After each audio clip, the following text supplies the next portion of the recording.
Horses need enough forage in their diet for their physical and mental well-being, but not all hay is equal. So how do you choose the right hay for your horse that meets their need for foraging while also taking into account their nutritional needs? To know what kind of hay is best for your horse, we need an estimate of their nutrient needs. We can get this from looking at their age, exercise level, and physiological status.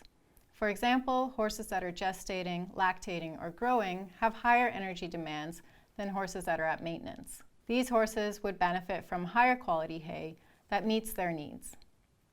We can also look at their health and body condition as an indicator of their needs. Horses that are overweight or have metabolic concerns would be better served by lower quality hay. For some horses, dietary sensitivities also come into play when choosing a hay if they have allergies, for example.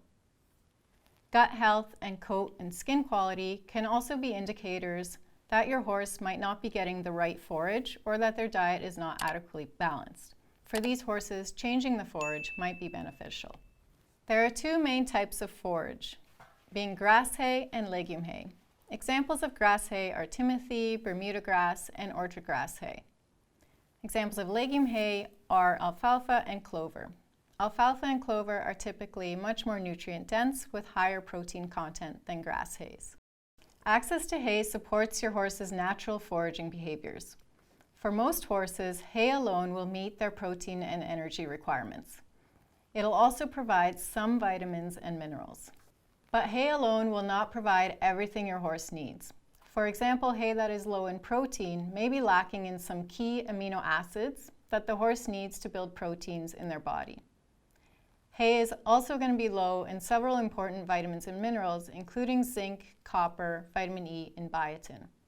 Over time, deficits in these nutrients can lead to issues with hoof and coat quality, joint health, top-line issues, and digestive problems. Depending on where the forage is grown, it might also be low in selenium, which is an important antioxidant mineral.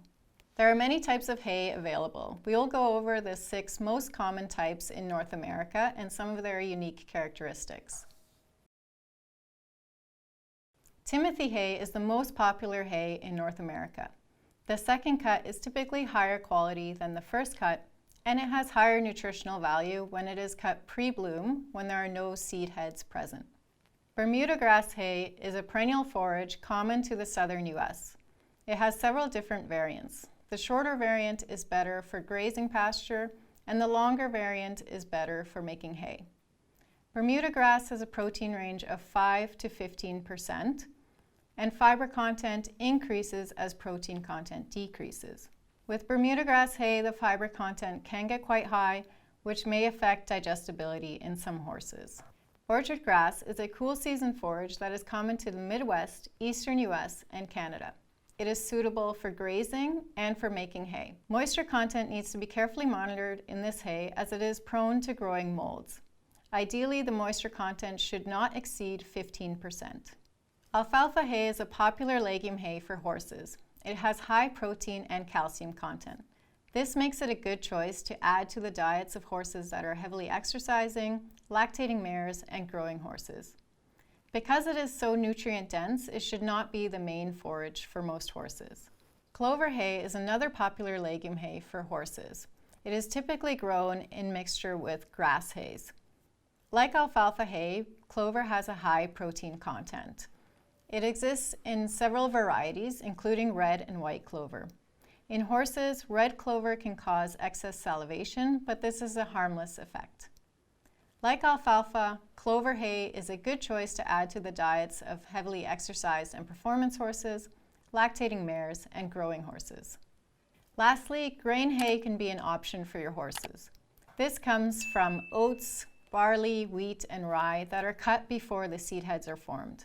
This hay is low in protein, high in fiber, and low in sugars. This makes it a suitable option for overweight horses or horses with metabolic concerns. If seed heads have formed, these grain hays can have low palatability and might not be suitable for horses. It is important to measure the nitrate levels of these hays by submitting a sample for hay analysis. There are some common hay selection mistakes that we want to avoid in order to feed our horses appropriately. For example, feeding too much alfalfa. Alfalfa is high in protein and calcium, which makes it high in calories and can cause imbalances in the diet. It is best to avoid alfalfa for horses that are overweight or have metabolic concerns. Likewise, there can also be concerns with feeding grass hay that is of high quality. This will also provide too many calories for most horses. If this is the hay you have, soak the hay to reduce the sugar content or use slow feeder hay nets to slow down their consumption. You can also add straw or a lower quality hay to dilute the hay. Another mistake to avoid is feeding tall fescue to pregnant mares. This contains endophytes, which produce toxins that can cause abortions, stillbirth, or lack of milk production in mares. So how should you go about choosing hay? We'll go through 7 steps that you can consider for choosing hay for your horse. Step 1, look for soft hay. Horses prefer to chew soft things, so look for soft stems and green leaves that improve palatability. Avoid stocky, rough hay, especially for senior horses or those with dental issues. Although color can give you some sense of hay quality, discoloration on the outside of the hay is normal. It is best to look inside the hay bale to get a sense of the color and also the stem and leaf condition. Along these lines, we want to avoid mature legume hay and grass hay that has seeded. These hays will be less palatable because they will be high in fiber content, which can affect digestibility. For all horses, it's important to avoid dusty hay because this can irritate their respiratory system. You also want to avoid damp hay that is stored in hot or humid conditions because this will be prone to mold growth. Always look for dirt and debris and make sure that that is at a minimum to avoid gut health issues.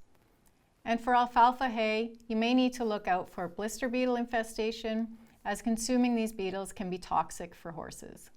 It is best to avoid heavy bales, as these will have higher water content if they were not dried properly before baling. These types of bales will be more likely to develop mold. Don't use bales that are warm to touch, which can indicate mold growth and are also dangerous to store. If you have a hay analysis, it is best to choose hay that has a moisture content below 15%. Hay should always be stored in a cool, dry place, so only buy the amount of hay that you can have safely stored at your facility. Storing hay outside can lead to rain exposure, which increases the risk of mold, and sun exposure also increases nutrient loss in the hay. Avoid buying hay that is over a year old, as it will likely have a lot of nutrient loss by this point. What format of hay you choose depends mostly on the storage and handling capacity of your facility, but there are also some other things to keep in mind. For example, small and large square bales can be convenient to handle, but if they are used outside, they'll experience rapid loss of nutrient quality. Round bales are a great option for feeding a group of horses, but you'll typically want to use a hay net to reduce waste and reduce dust particles in the air. Wrapped bales should be used with caution because they will typically have a higher moisture content. You should only use these if they can be used up quickly after you open them. If hay storage or quality are a limiting factor, you can also use hay pellets or cubes to increase the fiber density of your horse's diet. Lastly, we always encourage you to submit a hay sample for analysis. Aim to submit at least 1 pound of hay sampled from multiple bales to give you a good representation of your forage supply. The hay analysis will tell you moisture level, protein content, fiber content, macrominerals, and microminerals. This will help us balance your horse's diet to the forage composition. Our nutritionists at Mad Barn are always happy to help you choose a hay for your horse and design a feeding program around your forage. Contact us at info@madbarn.com to ask any questions you may have.